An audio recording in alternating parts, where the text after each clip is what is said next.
So I've been getting some pushback from Freemasons saying that their ethos is just allegorical or symbolic or metaphorical. And what they're pretty much doing is obfuscating their spirit. And maybe I coincidentally ran into some uninitiated Freemasons, but it's funny. I can see their thing pretty clearly. It's not that hard to understand for the, I guess, higher IQ people, not to like pat myself on the back, but if you guys really think that they're just pretty much the Boy Scouts for grown men, I think you guys are mistaken because though I will concede there is literature like The Rise of Charlatanry Freemason.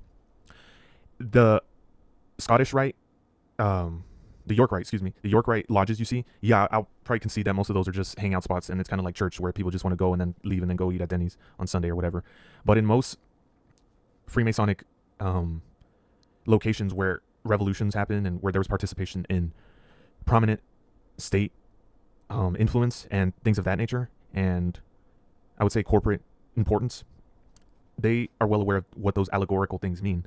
So, for example, when they use the Eye of Providence to be atop their facades, when they use Eye of Providence on their garbs, when they use Eye of Providence on their logos, that's not for no reason. The reason that is not for no reason is because the eye symbolizes enlightenment, right? Because like the Illuminati, when people say the Illuminati, they're not referring to the organization founded by Adam Weishaupt in 1778 or whatever it was, 6 or something. I think they're referring to Freemasons, but nevertheless, all these groups who use the Eye of Providence and their adjacent, all these adjacent organizations, who they're paying reverence to is Lucifer, because their left-hand path origin in terms of theology, they have a different interpretation of the Old Testament. When Lucifer came to the tree of knowledge as a snake to liberate man and told Eve to bite the apple, he was sent down by the God, the great creator they believe is the real good.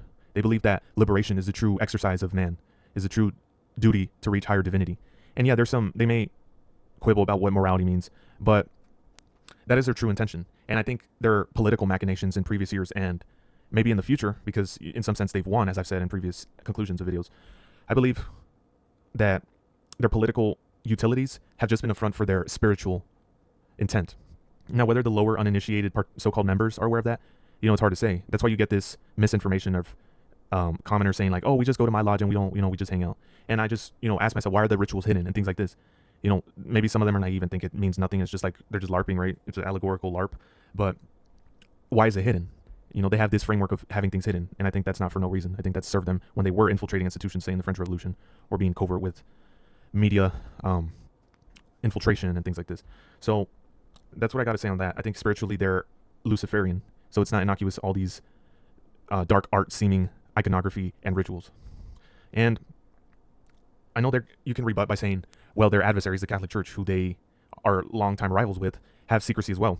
And I would agree to some degree, because there's a trope that the Catholic Church has these underground tunnels where they catalog or archive all these texts of various inquisitions or various exploits of the Catholic Church and things of this nature. But I believe that could be explained with the fact that they have to be so secretive in terms of where they keep their treasures, because Protestantism has brought about various revolutionary events and directed at the Catholic Church, and they have been looted before. So there's that component. And anybody can become, Catholic means universal. Catholicos in Greek, I believe, I may be wrong on this, but it means universal. So anybody can join the organization and participate, unlike Freemasonry, which has an exclusionary membership process or an elitist membership process where you have to be of a certain, they believe you have to be of a certain moral character. And from what I've heard, I maybe have to do more research on this. It might show my ignorance, but you have to be of a less self-deprecating temperament, I would say, where you have to show like in entrepreneurship and be willing to work hard and meet people halfway so that your fraternal brothers can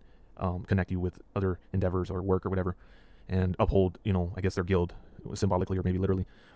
And that's what I got to say on that, because I think, you could argue like Catholicism has some hidden things and stuff like that, but I think it speaks more to its, how would I put it? Their preferential, there's this particular word I'm looking for, but they're, selective adjudication of information in terms of the magisterium. Like they're very insular in terms of the magisterium because they have to adjudicate among themselves. And we even saw recently when they were trying to decide who the Pope was, it was very, no cameras allowed and that stuff. So, I think that's my rebuttal on that. If anybody chooses to push back on my organizational tie.